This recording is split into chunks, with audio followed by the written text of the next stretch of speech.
아멘. 오늘 새벽에 하나님 앞에 나와서 기도하시는 여러분, 예배하는 여러분에게 우리 하나님께서 오늘도 한량없으신 은혜로 함께해 주시는 복 있는 하루 되시기를 간절히 축복합니다. 아멘. 예, 오늘은 예수님께서 부활하신 예수님께서 이제 11 제자들에게 나타나시는 그러한 장면입니다. 보시면요, 제자들이 여전히 앞에 증인들이 수없이 있었음에도 불구하고 여전히 예수님의 부활하심을 의심하고 믿지 못하고 있다는 것을 볼 수 있습니다. 오늘 이 본문을 통해서 오늘 예수님께서 부활하신 우리에게 오시면은 만약에 그걸 경험한 사람들이 예수님을 믿을 수 있을까 하는 생각도 해봅니다. 수많은 증인들을 이미 예수님께서 대대로 통해서 우리에게 말씀을 하시는데 믿는 사람이 있고 믿지 않은 사람들이 있더라는 것입니다. 오늘 예수님을 봤다 증거한다 하더라도 믿지 않은 사람이 수없이 많을 것이라는 것입니다. 오늘 말씀 한번 보도록 하겠습니다. 우리 36절부터 37절까지 한번 읽어보겠습니다. 시작. 이 말을 할 때에 예수께서 친히 그들 가운데 서서 이르시되 너희에게 평강이 있을지어다 하시니 그들이 놀라고 무서워하여 그 보는 것을 영으로 생각하는지라.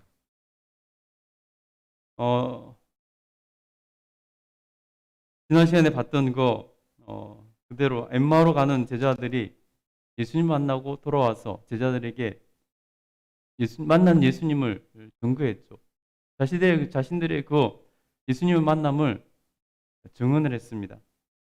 그리고 그곳에서 시몬도 만났다고 얘기를 하고 그전에는 또 무덤에 갔던 여인들이 예수님 살아나셨다는 그러한 천사들의 말을 들었죠. 그런데도 나머지 제자들은 예수님을 믿지 않고 있다는 것, 예수님 부활을 믿지 않고 있었다는 것입니다. 예수님이 친히 그곳에 모인 제자들에게 나타나셨습니다. 그러면서 예수님께서 그들에게 말씀하십니다. 너희에게 평강이 있을지어다. 평강이 없는 그들, 예수님이 돌아가시고 십자가에서 죽으시고 평강을 잃어버린 그들, 두려움 가운데 떨고 있는 그들, 자기들도 잡혀 해당할까 봐 두려워하고 있는 그들, 앞길이 막막한 그들에게 우리 주님께서 너희에게 평강이 있을지어다 라고 말씀합니다. 여러분, 예수님을 모시고 사는 인생은 평강을 누릴 수 있게 된다는 것입니다. 예수님께서 책임져 주시는 인생은 평강을 누리게 된다는 것입니다. 예수님이 가시는 곳은 어디든지 평강이 임한다는 것입니다. 그러니 여러분, 늘 예수님을 모시고 살아갈 수 있게 되기를 간절히 축복합니다. 그래서 여러분에게 넘치는 평강이 있기를 간절히 소원합니다. 여러분, 병자들에게 찾아가면 병자들에게 평강이 임했고 귀신 들린 자에게 예수님 찾아가시면 귀신 들린 자에게 평강이 임했고 여러분, 우리 주님이 가시는 곳마다 다 평강이 임했다는 것. 오늘 지금 두렵고 떨리는 이들에게 예수님께서 평강을 선물하러 가고 계신 것을 볼 수 있습니다. 여러분, 평강을 누릴 수 있기를 간절히 축복합니다. 평강을 누리는 방법은 예수님이 함께 하시는 것입니다. 예수님을 모시고 사는 것입니다. 예수님과 동행하는 것입니다. 오늘 예수님께서 그들에게 평강이 있을지어다, 너에게 평강이 있을지어다 말씀하시면서 그들에게 나타나셨습니다. 근데 그들의 반응 보십시오. 37절에 보니까 그들이 놀라고 무서워하여 그 보는 것이 영으로 생각하는지라. 예수님의 영이 나타나셨다라고 생각했다는 것이죠. 부활하신 예수님을 그들이 그렇게 증언을 하는 것을 들었으면서도 그렇게 예수님 살아나셨다, 부활하신 예수님을 만났다 그렇게 들었으면서도 오늘 제자들이 막상 예수님을 보고는 두려워, 무서워, 놀라며 영으로 생각했다. 예수님이 영이시다. 예수님이 부활하신 게 아니라 죽으시고 영이 나타나신 것이다. 사람들은 귀신이 나타났다 그러죠. 오늘 제자들이 그렇게 생각했다는 것입니다. 아무리 증인들이 얘기를 해도 소용이 없습니다. 자신들이 가지고 있는 관념으로, 자신들이 가지고 있는 고정관념으로, 사람이 죽으면 끝이라는 그 고정관념으로, 예수님께서 살아계실 때 부활하실 것에서 그렇게 말씀하셨음에도 불구하고 소용이 없다는 것입니다. 한 귀로 듣고 한 귀로 흘린 것이죠. 여러분, 그들은 이미 예수님을 자기들의 생각으로 제한시키고 있었다는 것입니다. 자신들의 고정관념으로 제한시키고 있었다는 것입니다. 예수님을 창조주 하나님으로 인식하지 못하고 있었다는 것이죠. 그러니 예수님이 부활하셨다. 부활하신 예수님을 만나고는 예수님의 영이시다. 라고 생각했다는 것입니다. 그러면 여러분 그것이 부활한 것이 아니죠. 그것은 부활한 것이 못 되는 거죠. 사람이 죽으면 영으로, 사람이 죽으면 영이 육신에서 분리되는 것은 당연한 것이지. 예수님께서 죽으시고 지금 예수님의 영이 나타나셨다면 예수님이 부활하신 것이 못 되는 거죠. 그러면 여러분 우리의 부활 신앙은 없는 것과 마찬가지입니다. 지금 제자들이 그런 형국에 있다는 것입니다. 부활하신 예수님으로 인식하지 못하고 영으로 인식하고 있다는 것입니다. 그래서 예수님은 이것을 깨트리셔야 되는 것입니다. 제자들의 이 고정관념을 깨트리시려고 하시는 것을 볼 수 있습니다. 그리고 그들을 생각을 완전히 깨트리십니다. 우리 38절부터 한번 읽어보겠습니다. 됐습니다. 시작. 예수께서 이르시되 어찌하여 두려워하며 어찌하여 마음에 의심이 일어나느냐. 내 손과 발을 보고 나인 줄 알라. 또 나를 만져보라. 영은 살과 뼈가 없으되 너희 보는 바와 같이 나는 있느니라. 이 말씀을 하시고 손과 발을 보이시나 그들이 너무 기쁨으로 아직도 믿지 못하고 놀랍게 여길 때에 여러분 보세요. 어찌하여 마음에 의심이 일어나느냐. 어찌하여 너희 마음에 의심이 일어나느냐. 마음에서 믿지 못한다는 것입니다. 마음에서 의심이 일어난다는 것입니다. 여러분 그래서 우리는 마음 관리를 잘해야 됩니다. 의심은 마음에서 일어나는 것입니다. 의심은 여러분 동기는 여러 가지가 될 수 있지만 마음에서 일어나는 것입니다. 마음에 확실한 믿음을 뿌리내지 못한다면 마음에 확실한 주님에 대한 신뢰를 하지 못한다면 의심은 언제든지 일어날 수 있는 것입니다. 하와가 범죄할 때 사단이 와서 속삭이니까 마음에서부터 하나님 말씀에 대한 의심이 들은 것 아니겠습니까? 그래서 그 선악과를 보니까 먹음직도 하고 지혜로울 만한 자기를 그렇게 사단이 말한 대로 자기를 지혜롭게 해줄 만한 그런 과일로 보이더라는 것입니다. 여러분 인간은 아담과 하와 때부터 그랬습니다. 과일 하나 먹는다고 그것이 어찌 사람을 지혜롭게 할 수 있겠습니까? 연약하기 짝이 없는 존재죠. 그 생각이 참 한계가 너무 분명하죠. 과일 하나 먹는다고 무슨 사람이 지혜롭게 됩니까? 뭐 영화 찍는 것도 아니고. 여러분 과일 많이 먹으면 지혜롭게 됩니까? 근데 그 허망한 말에도 넘어가는 것이 그 인생이라는 것입니다. 인생을 대단하다고 여러분 생각하지 마시기 바랍니다. 주님이 안 계시면 우리는 아무것도 아닌 그런 존재들입니다.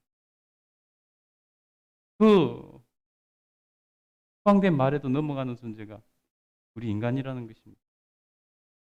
그러니 여러분, 우리 마음을 지키는 것, 우리 믿음을 지키는 것이 얼마나 소중하고 얼마나 중요한지 여러분, 우리가 깨달아야 된다는 것입니다.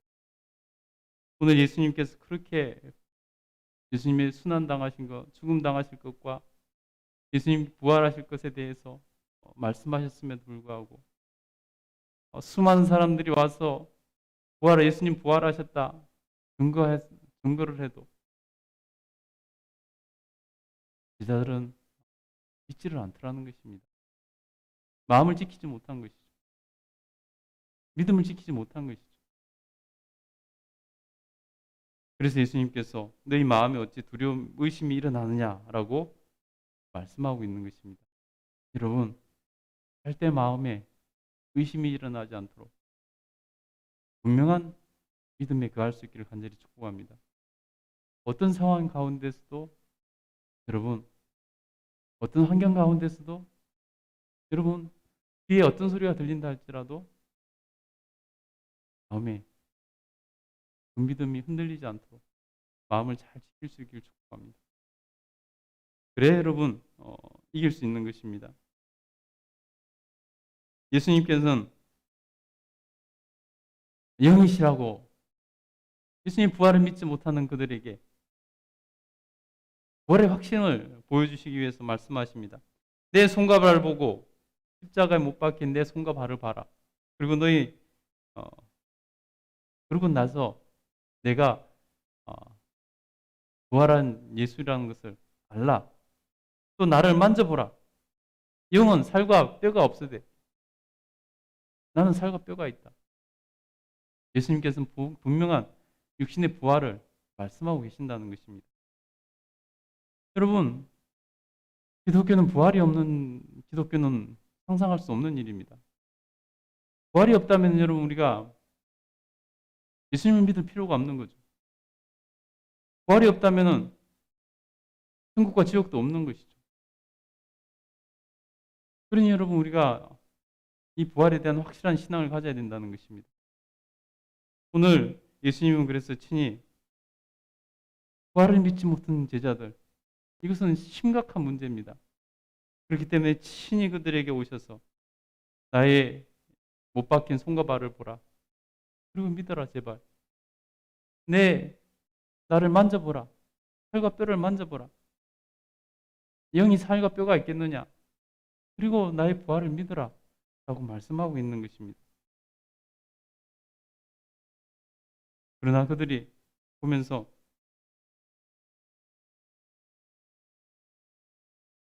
너무 기뻐하면서도 온전히 아직도 믿지 못하고 있는 것을 봅니다.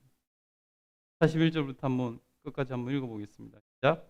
그들이 너무 기뻐함으로 아직도 믿지 못하고 놀랍게 여길 때에 이르시되 여기 무슨 먹을 것이 있느냐 하시니 이에 구운 생선 한 토막을 드리니 받으사 그 앞에서 잡수시더라. 아멘. 여러분 보세요. 그들이 부활하신 예수님을 보고 또 너무 기뻐하지만 아직도 믿지 못하고 놀랍게만 여겼다는 것입니다. 여러분, 믿음을 가진다는 것이 얼마나 큰 복인지 모릅니다. 우리가 부활하신 예수님을 믿는다는 것, 그것이 얼마나 큰 복인지 모릅니다. 오늘 부활하신 예수님을 보고도 그들은 너무 놀랍게 여기고 기뻐하지만은 아직도 믿지 못하고 있었다는 것입니다. 예수님께서도 참 얼마나 기가 막히셨을까요? 그래서 예수님께서는 또 한 가지 증거를 보여주십니다. 여기 먹을 것이 있느냐? 여러분, 영은 먹을 수가 없는 거죠. 육체가 없는 영은 음식을 먹을 수가 없는 거죠. 근데 예수님께서 부활하신 그것을 보여주시려고 여기 먹을 것이 있느냐 하시고 물으십니다. 예수님께서 이렇게까지 하고 계시는 거예요. 예수님께서 지금 제자들에게 부활의 확신을 심어주시기 위해서 이런 퍼포먼스까지 하고 계시는 것입니다. 너희 먹을 것이 있느냐? 그들이 가지고 있던 구운 생선 한 토막을 예수님께 드리자 그것을 주십니다. 여러분, 영혼은 음식을 먹을 수가 없죠.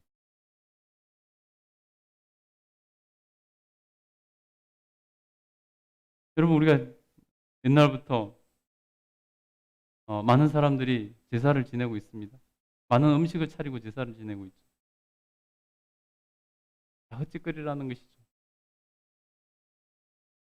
영이 무슨 와서 뭐 차려놓으면 먹습니까?